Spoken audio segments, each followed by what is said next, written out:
Okay mga kaibigan, nandito po tayo ngayon sa SMX Convention Center. Ngayon kasama po natin ngayon si Sir Ude, tsaka si Sir Rod. Nandito po kasama po natin. Yan si Sir Rod. Hello. Si Sir Rod ay isang sa mga pioneer sa silkscreen printing. Sir, ano ang masabi mo sa events na to?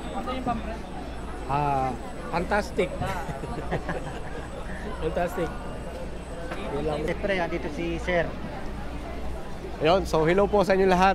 Alright. Yan. Ano meron tayo dito? So syempre ganon, so dito kayo ni print about sa mga printing machine. So meron tayong large format, meron tayong screen printing, meron tayong digital, manual. Yan, so may mga embroidery rin tayo, mga laser cutting machine. Yan, so at marami pang iba. Okay. Okay, maraming salamat, Sir.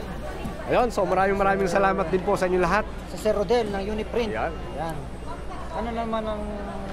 May mga katanungan sila, ano ang mga pwede nilang itanong sa iyo, yung mga ano mo na, alam mo na, master mo, ganun. Silkscreen. Okay, so actually marami ang gusto magsimula ng printing business.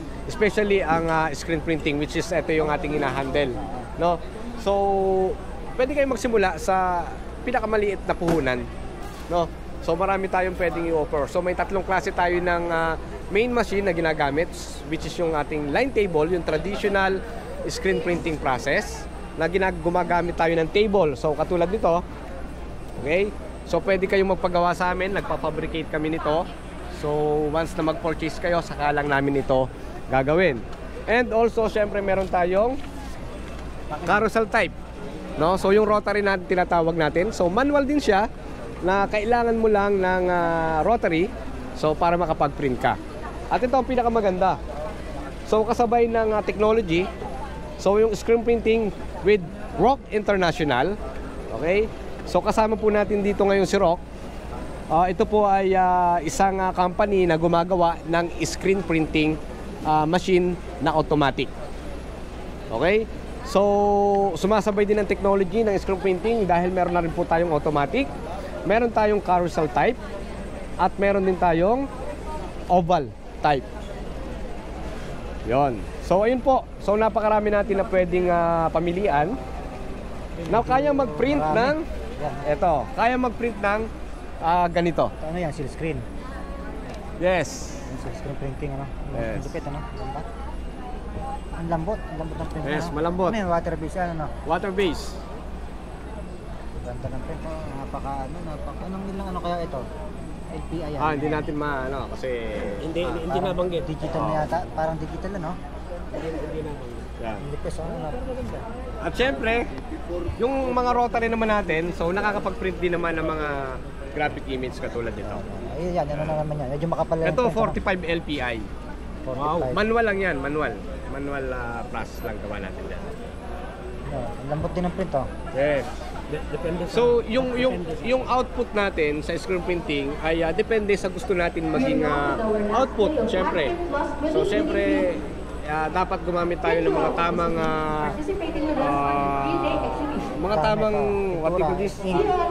Yes, tamang ink, screen or yung mesh na ginagamit para ito, katulad nito, anong ink ang gamit natin dito? Water base ba to? Dito gumamit tayo ng Plastisol ink. Plastisol, yun.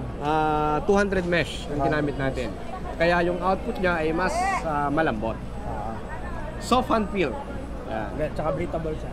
Yes, yun ang importante. Breathable. Yun. Actually, may pahabol lang ako, no? Sige. Ang sabi nila, mahirap daw magsimula ng screen printing ngayon dahil marami ng paraan ng pagtatatak sa damit, which is yung digital. Ang popular ngayon is yung DTF, di ba? Alam nyo po, guys, maraming hindi nagagawa ang mga printing machine o mga digital printing machine na nagagawa ng screen printing. Okay? So matagal ko lang sinasabi. Yes. Isang sample natin is nawawala yung damit ko. Sir, matagal mo na matagal na raw sinasabi ni Sir yun. Yes. At dahil si Sir ay matagal lang Agree ba, Sir? Sir Rod? Yan. So kasama natin si Sir Rod. So mapagpatunay, wala naman pong ink na metallic. Diba? So isang simpleng paraan lang o isang simpleng paliwanag na hindi pa rin mawawala ang screen printing kasi hindi kaya ito ng digital printing process. Kahit anong gawin, di ba? Kung makakaya man nila ito, meron pa tayong emboss, meron pa tayong high density, may flat pa tayo, or flocking machine or flocking technique, at marami pang iba. Diba? So yung kaya tayo pa rin, screen printing pa rin na may pinakamaganda sa lahat. Yung dami application ng screen printing. Yes, t-shirt pa lang yan. Diba? Acrylics, plastics, metal, glass. Yun. So pwede, marami. DTF is for textile and t-shirt. Yes. Parang fabric lang yan.